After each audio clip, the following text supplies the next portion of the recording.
Hello friends, welcome to Sri Tamil channel.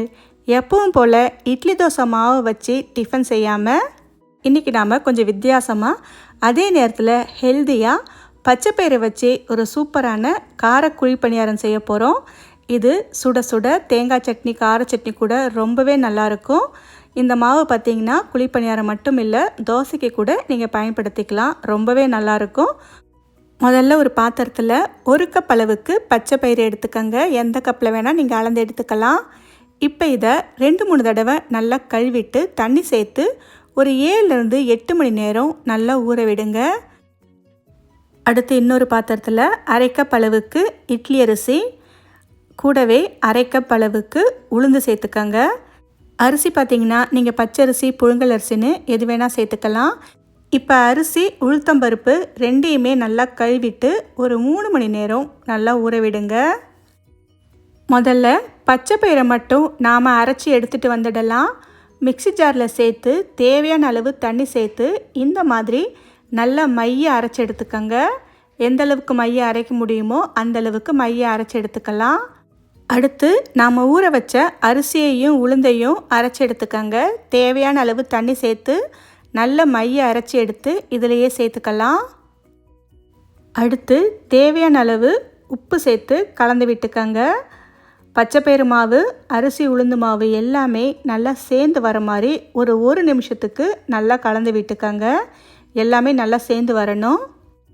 உங்கள் கிட்ட இட்லி மாவு இருந்துச்சுன்னா பச்சைப்பயிரை மட்டும் ஊற வச்சு அரைச்சி இட்லி மாவு சேர்த்து நல்லா கலந்து விட்டு கூட நீங்கள் இந்த பணியாரம் செய்யலாம். அதுவுமே நல்லாயிருக்கும். இப்போ பார்த்திங்கன்னா எல்லாமே சேர்த்து நல்லா கலந்து விட்டாச்சு. இதை அப்படியே மூடி போட்டு மூடி வச்சுடுங்க. ஒரு 2லேருந்து 3 மணி நேரம் அப்படியே இருக்கட்டும். அடுத்து ஒரு பேனில் 1 ஸ்பூன் எண்ணெய் சேர்த்துக்கங்க. எண்ணெய் லேசாக சூடானதும் ஒரு 1/4 ஸ்பூன் கடுகு சேர்த்து தாளிச்சுக்கோங்க. கடுகு வெடித்து வந்ததும் பொடியாய் நறுக்கிய இஞ்சி 1 ஸ்பூன் சேர்த்துக்கோங்க. 2 பச்சை மிளகாயை பொடியாக நறுக்கி சேர்த்துக்கோங்க. பொடியாய் நறுக்கிய கருவேப்பிலை ஒரு 2 டேபிள் ஸ்பூன் சேர்த்து நல்லா கலந்து விட்டுக்கங்க. அடுத்து இதில் நல்லா பொடியாக நறுக்கிய ஒரு பெரிய வெங்காயத்தை சேர்த்துக்காங்க. இந்த வெங்காயத்துக்கு மட்டும் லேசாக உப்பு சேர்த்து இந்த வெங்காயம் லேசாக வதங்குற வரைக்கும் கலந்து விட்டுக்கலாம். வெங்காயம் நிறம் மாறணுன்னு அவசியம் இல்லை. லேசாக வதங்கி கண்ணாடி பதம் வந்தால் மட்டும் போதும். அது வரைக்கும் நாம் இதை வதக்கி விட்டுக்கலாம். இப்போ பார்த்திங்கன்னா வெங்காயம் ஓரளவுக்கு வதங்கிடுச்சு. இப்போ நம்ம ஸ்டவ் ஆஃப் பண்ணிவிட்டு இது கொஞ்சம் நேரம் நல்லா ஆறட்டும். ஆறினதுக்கப்புறமா நாம் கரைச்சி வச்ச மாவில் சேர்த்துக்கலாம். மாவு பார்த்திங்கன்னா நாம் அரைச்சி வச்சு ஒரு 3 மணி நேரம் ஆயிடுச்சு. அதுக்கப்புறம் தான் நாம் இந்த வெங்காயத்தை வதக்கி சேர்க்கணும். வெங்காயத்தை சேர்த்து ஒரு முறை நல்லா கலந்து விட்டுக்கலாம். மாவு பார்த்திங்கன்னா ரொம்ப கெட்டியாக இருக்கக்கூடாது. தோசை மாவு பதத்துக்கு தேவையான அளவு தண்ணி சேர்த்து கலந்து விட்டுக்கங்க. அவ்வளவுதான், நமக்கு இப்போ மாவு ரெடி ஆகிடுச்சு. அடுத்து குழிப்பணியார சட்டியில் தேவையான அளவு எண்ணெய் சேர்த்து எல்லா குழியிலையும் கொஞ்சம் கொஞ்சமாக மாவு சேர்த்துக்கங்க. அடுப்பை மீடியம் லோ ஃப்ளேமில் வச்சுடுங்க. கொஞ்சம் நேரத்துக்கு அப்புறம் நாம் இதை திருப்பி விட்டுக்கலாம்.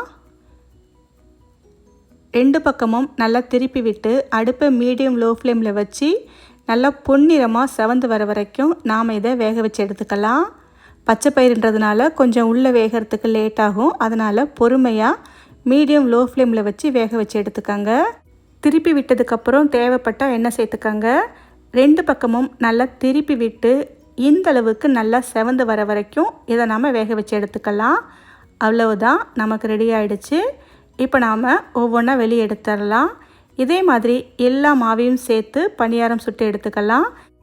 சுட சுட இந்த பணியாரத்துக்கு தேங்காய் சட்னி, தக்காளி சட்னின்னு எல்லாமே நல்லாயிருக்கும்.